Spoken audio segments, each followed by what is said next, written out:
Assalamualaikum warahmatullahi wabarakatuh. Perkenalkan, nama saya Miftah Halimatus dari kelas PGMID dengan NIM 2032110-127. Di sini saya akan mempresentasikan makalah yang berjudul Kodifikasi Hadis. Di sini saya akan menjelaskan beberapa yang ada dalam kodifikasi hadis. Yang pertama, pengertian dari kodifikasi itu sendiri.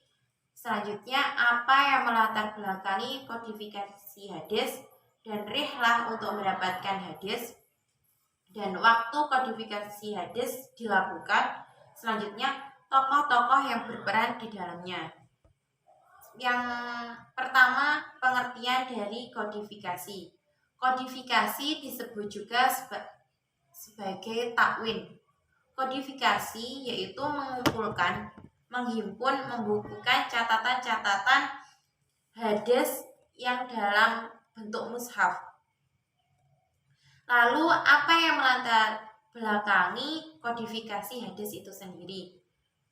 Di dalam latar belakang kodifikasi hadis ada beberapa faktor-faktor yang melatar belakangi. Yang pertama, Al-Quran sudah dibukukan secara luas karena para sahabat-sahabat telah melakukan penyebaran di berbagai wilayah.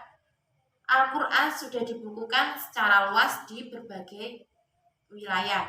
Selanjutnya, para perawi yang sudah banyak wafat.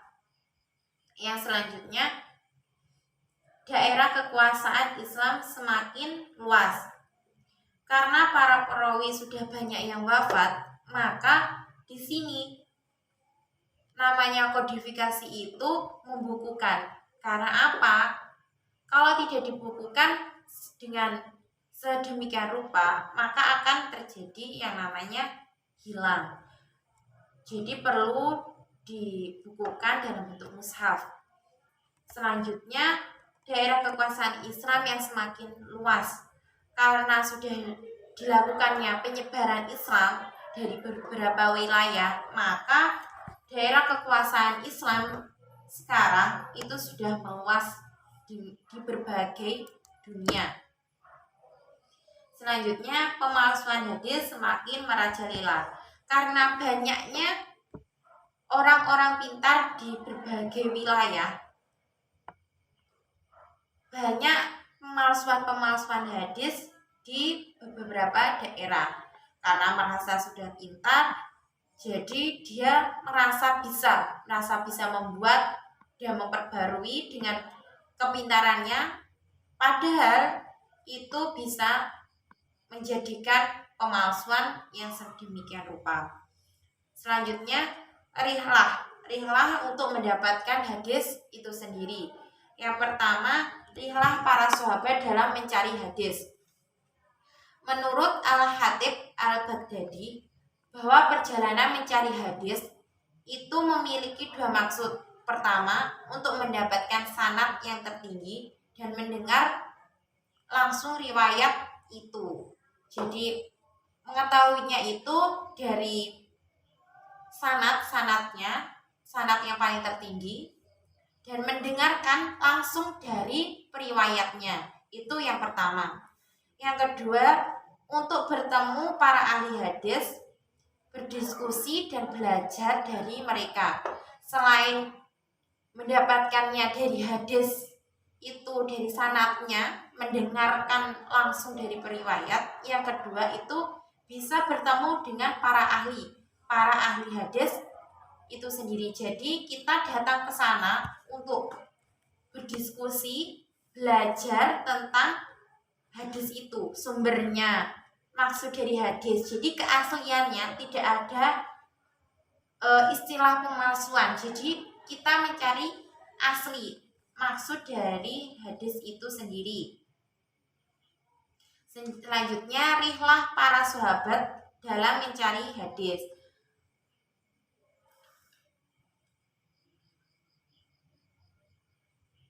Selanjutnya, rihlah para tabi'in dalam generasi sesudahnya. Sesudah yang pertama tadi, memasuki periode tabi'in, ketika hadis mulai tersebar di berbagai daerah, karena di sini di tabiin ini memang sudah tersebar di daerah-daerah di dunia seiring dengan semakin luasnya wilayah kekuasaan Islam mencari hadis tambah gencar dilakukan oleh ulama. Lebih lanjut, perjalanan mencari hadis menjadi fenomena yang sangat umum pada periode setelahnya. Yang ketiga, rihlah mencari sanad hadis tertinggi. Kalau tadi rihlah para sahabat dalam mencari hadis, selanjutnya rihlah para tabi'in dan generasi setelahnya atau sesudahnya.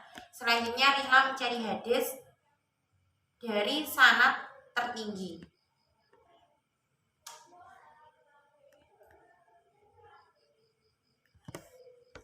Waktu kodifikasi hadis yang dilakukan. Jadi ada waktunya, waktu dimana kapan hadis itu atau kodifikasi hadis dilakukan. Masa kodifikasi terbagi dua, bersifat pribadi dan bersifat resmi. Secara resmi sejak masa Rasul, sedangkan sejak resmi dimulai pada masa Umar bin Abdul Aziz. Kalau yang bersifat pribadi, jadi yang bersifat pribadi itu pada masa Rasul, itu hanya beberapa yang tahu, jadi berpribadi hanya beberapa orang yang diakui, yang dianggap itu paham tentang hal-hal itu. Selanjutnya yang secara resmi kodifikasi dilakukan itu dimulai pada masa Umar bin Abdul Aziz. Kalau itu sudah resmi, sudah banyak yang mengetahui, nggak hanya beberapa orang yang dipercaya.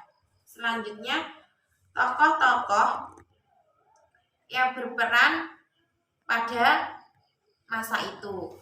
Pada masa Nabi atau sahabat, ada para sahabat yang punya syahifah, yaitu Sa'ad bin Ubadah al-Ansori dan Samroh bin Judab dan Jabir bin Abdullah dan Anas bin Malik. Pada masa tabi'in yang notabene merupakan murid dari para sahabat, juga banyak yang mengoreksi hadis-hadis. Bahkan pengoreksian ini dimulai disusun menjadi suatu kitab yang beraturan.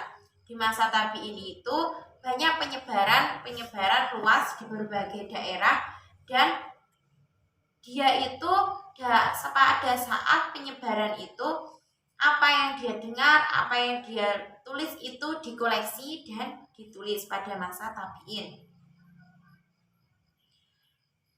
Pada masa setelah Az-Zuhri ada kodifikasi hadis dalam model musanafat.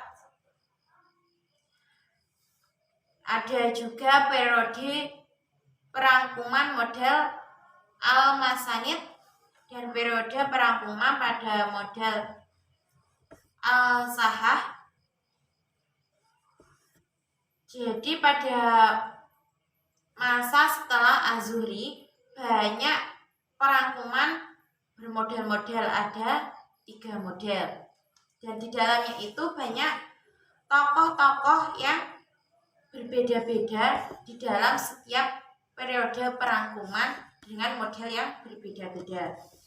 Mungkin dari materi kodifikasi hadis itu saja yang dapat saya sampaikan, mulai dari pengertian, latar belakang dari kodifikasi hadis, rihlah untuk mendapatkan hadis, dan waktu kodifikasi hadis dilakukan, dan terakhir tokoh-tokoh di dalam kodifikasi hadis itu sendiri. Mungkin itu saja, ada kurang lebihnya saya mohon maaf. Wassalamualaikum warahmatullahi wabarakatuh.